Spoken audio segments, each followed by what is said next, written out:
be in Hollywood you never expected.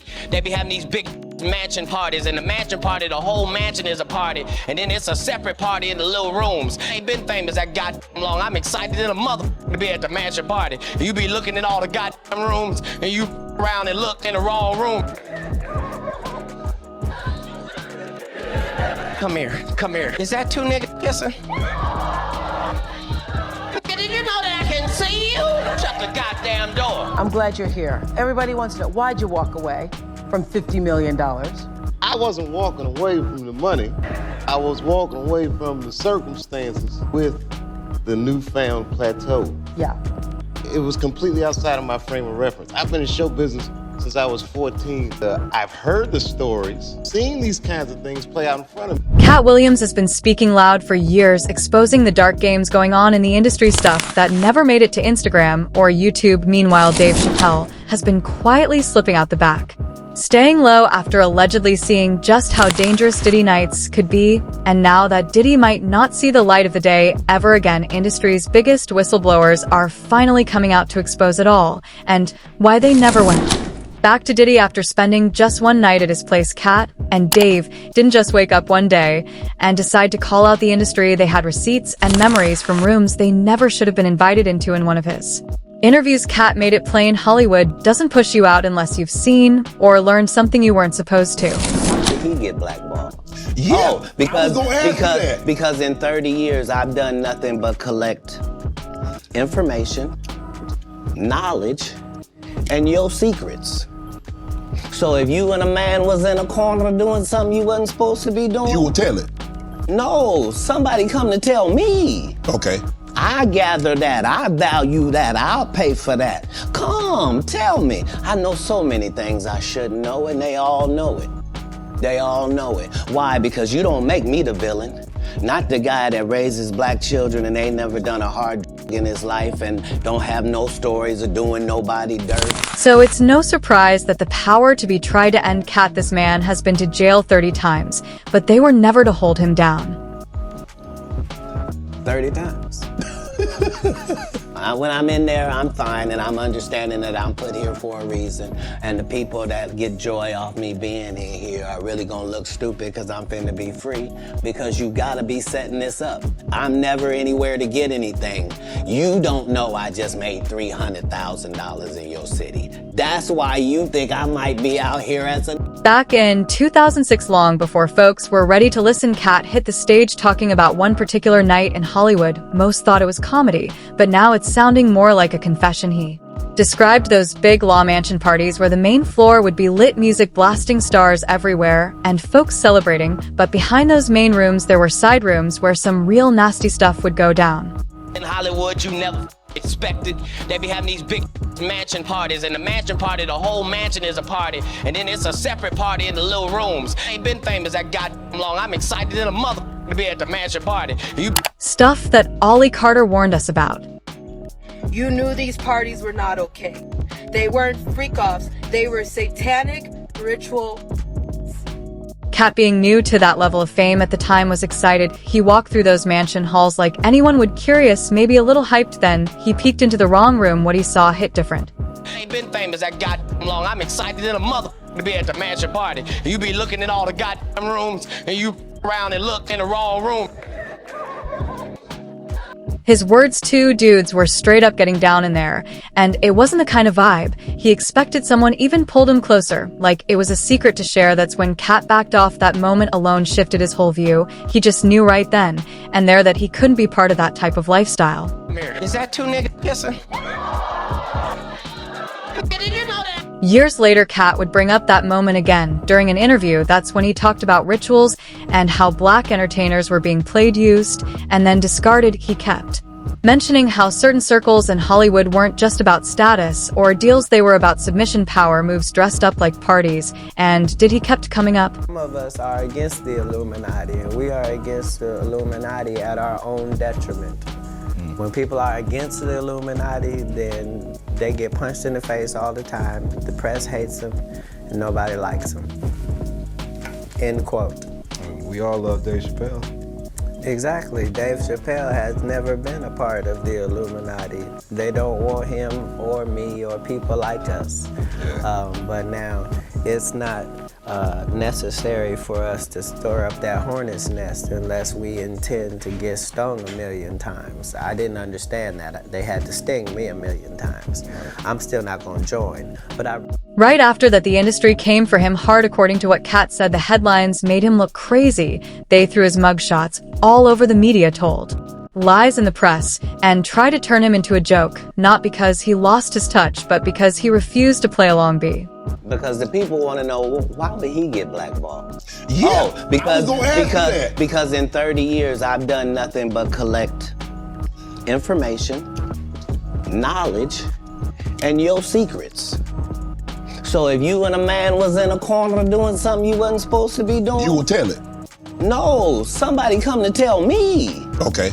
I gather that, I value that, I'll pay for that. Come, tell me. I know so many things I shouldn't know, and they all know it. They all know it. Why? Because you don't make me the villain.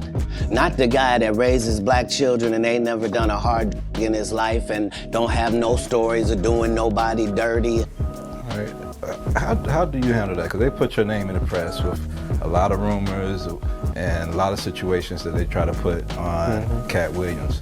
Do you feel ever the need to, like, I gotta go defend this and put out a story about who I am, or do you just let that kind of like roll off your back when Well, as you can see, I've let it all go for quite some time, and a lot of that is just based upon the fact that I don't really know how to complain because all of the people that I ever looked up to had to. Here's where Dave Chappelle's story folds into this like it's part of the same blueprint. Before Dave packed his bags and ran away to South Africa, people were already seeing him at exclusive Hollywood functions, and guess who was often hosting those elite rooms? Diddy. It didn't take long before Dave realized something wasn't adding up. These weren't just regular industry parties, they were setups masked as luxury. You disappeared for a while. People were saying, "Where's Dave? Where's Dave Chappelle? Where's he going?" And then it turns out you took a trip to Africa. Is that true? Yeah, it's true. Yeah. It wasn't like they said. Right. It was because like, the stories were, the stories, as you know, you're hearing all kinds of stuff on the news. it was crazy, man. I mean, first I went to Africa to chill. This is where things really take a turn. Dave didn't walk away from the game because he didn't want the bag, that $50 million Comedy Central deal that wasn't the issue. In his own words, he never walked away from the money, he walked away from the circumstances surrounding the whole thing, and that's a big difference.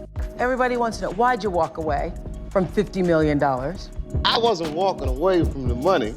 I was walking away from the circumstances with the newfound plateau. Yeah. It was completely outside of my frame of reference. I've been in show business since I was 14. I've heard the stories. He said it out loud. They were trying to medicate him, trying to convince him he was mentally unstable. That type of pressure doesn't just come from execs trying to lock in a contract. That comes from people who got something to lose if you speak out. Ain't no weak people talking to you. So what is happening in Hollywood? Nobody knows. The worst thing to call somebody is crazy, is dismissive. I don't understand this person, so they're crazy. That's bullshit. These people are not crazy, they're strong people. Maybe the environment is a little sick. Dave said people would walk behind him not once, repeatedly. That don't sound like concern, that sounds like a game plan, a push to make him fold. You're hearing on the news things like he's gone crazy, which that doesn't sound right, you know? And well, maybe I know stuff people don't want me to talk about, so right. We're gonna what other people believe, so they'll call me crazy. But it was a weird thing to get called crazy. At first it was scary, and then now I feel like it's liberating. Like, I feel free, like I can just say what I want to do what I want. They already call me crazy. I can't hold myself accountable for these things. Mental control lines up too well with how folks describe Scientology. And it's wild because once you dig into this whole story, that connection between Diddy and Scientology keeps coming back up.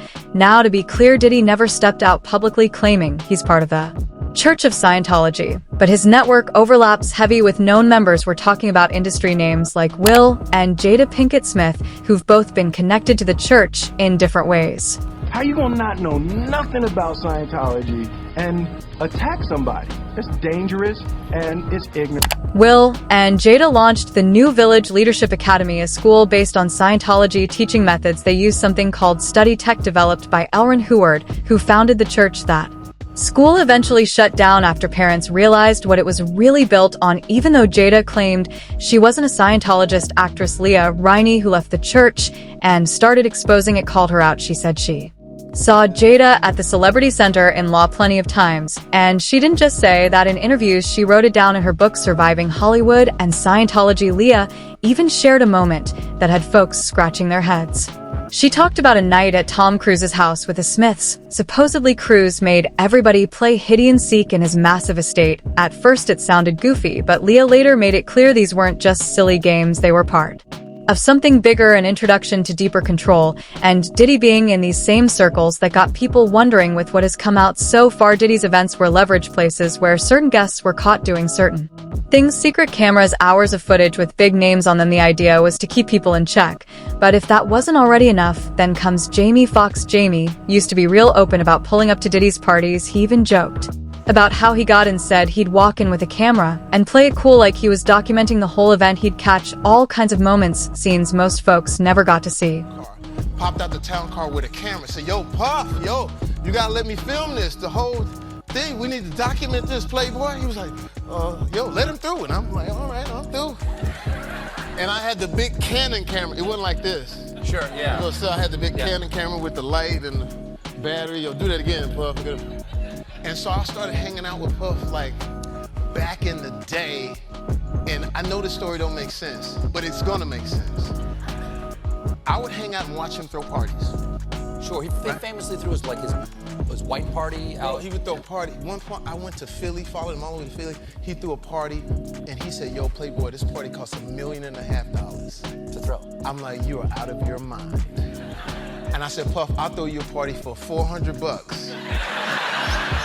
But suddenly that all stopped. Jamie went silent. And then in 2023, he had a mysterious medical emergency. Allegedly, he went into a coma, very similar to Al Shore, who was once close to Diddy and had been trying to expose him. And here's where it gets deep. Jamie Foxx used to date Katie Holmes, that's Tom Cruise's ex-wife, and Cruise, he's basically the face of Scientology in Hollywood. If you're paying attention, the connections start stacking up too perfectly. That's the type of setup Katt and Dave both found themselves staring down a machine that runs on control, silence, and reputation damage. Dave left the country, Katt got painted as crazy, but now folks are starting to catch up. One user said, I have so much respect for this man, it's ridiculous, he is so intelligent, so focused, and overall so true to himself and our creator, while another said, what a sick industry. The entertainment industry needs a complete overhaul, and the criminals who wield power in the industry must be brought to justice.